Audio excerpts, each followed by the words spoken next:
Hi everyone, it's Janis here. Making decisions is not easy, especially when they're big decisions that will require a lot of change. As you might already know, then people usually try to resist change at all costs, even when they know that this change will have a positive impact on their life. Just look at the people who want to lose weight. They know that they have to exercise and change their diet, but the old habits are holding them back. Some decisions are small, with a little impact on your life. So if you make a mistake, then there is little or no consequences. Whereas some decisions are huge and they might change everything in our lives. So making a bad decision would be a disaster. In today's video, I want to share a simple decision-making tool, as well as some of my experiences on making some huge moves in my life. The reason why we can't make some decisions is because there are too many variables involved, and we don't have enough brain power to consciously process them. And when this happens, we have no chance of making a decision. Or if we make a decision, it's most likely will turn out to be a bad one.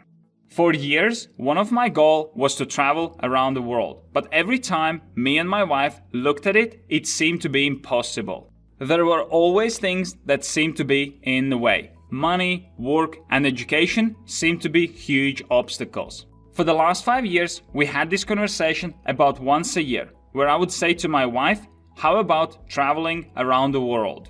And the discussion was usually over in about 5 to 10 minutes. We don't have enough money, how we will earn money while traveling, what about my studies, etc.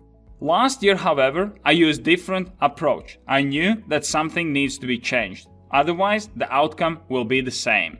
So I said, I know that we have discussed before the idea of traveling around the world, but we always finished the conversation before we started to properly discuss it. So this time, I propose to do a little exercise that will enable us to look at it from a different perspective. It is called pros and cons exercise. My wife agreed and we went ahead with this exercise. The exercise is very simple. You take a piece of paper and you draw the line in the middle, splitting the page in two sides. On the top of the left-hand side, write pros, and on the right-hand side, write cons. And then you fill up the both sides, with positive things on the pros side and negative things on the cons side. As in our case, the issue was with a lot of downsides, so I suggested to start with the cons side of the list first, so that my wife can get everything out on the paper. We started fast and quickly ran out of the things to put down. Here are some things that we put down on the cons side.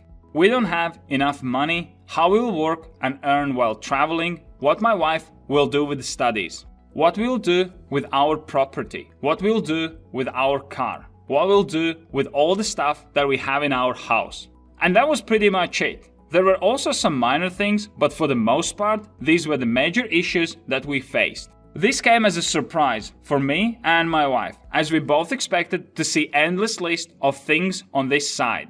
The next step was to list down all the good things that would come out if we decided to travel around the world. And of course, we never really thought about it, because we were always consumed with the problems that we have to solve if we want to travel around the world. But now was a time to forget the negatives and focus purely on positives. The list started with one-off lifetime experience to travel for 1 year and visit all continents. Going to see Grand Canyon in Las Vegas and visiting Miami Beach. My wife said, I always wanted to watch street tango in Argentina. And I said, yep, that can go on the list as well. Then I said that I want to go to Dubai and go skydiving, to what my wife also agreed. And the list was going on. Once we had finished, we were both looking at the list. Then my wife looked at me and said, we must definitely do this. There was no negotiation needed to make a decision, and suddenly all the previous obstacles and downsides seem to be like things that can be dealt with. I am now happy to say that it was a great decision. The experiences that we have had while traveling are priceless. Now let's take a look at how this exercise works so that you can understand its benefits and how best to use it. Number 1, it shows both sides. Usually, when we make decisions, we only focus on one side. Sometimes we want something so much that we only focus on positives, but forget about the downsides. This can result in getting into trouble. Let's say if all your friends go on holiday, then you might want to join them without reviewing your financial situation. This move can put you in a situation where you run out of funds because you have accumulated a lot of debt. Or it can be the opposite, like in our case scenario, where we only focused on negatives and therefore postponed our trip for ages. Number 2, it breaks down the negatives in individual elements. It's hard to deal with a bunch of problems at once, but if you can just take a look at them one at a time, then you can probably solve them. We didn't know how my wife will study. Well, it turns out that there are test centers around the world where she can sit the exams. We didn't know what we'll do with the car. Well, we simply sold it. If we come back, then we can always buy a new car. And one by one, we figured out solutions to all our initial problems. Number 3, it lets you make better decisions.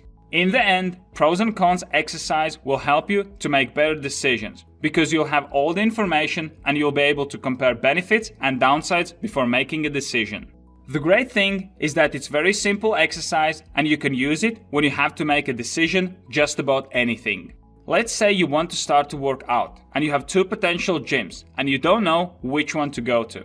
Just compare both gyms. What's the monthly cost in each gym? How far away they are from your home, what equipment they offer, etc. Once you put this down on the paper, the answer will usually be obvious and you will be able to make the right decision. If you want to manage your time better, have more structure in your life and achieve your goals, make sure you check out my time planning application. You can set goals and track progress towards them, create time blocks and build your own daily structure, as well as log your time and measure your performance. Best of all, it's totally free, so press here to check it out right now. I'm working on new videos every day, so be sure you subscribe so you don't miss my next episode.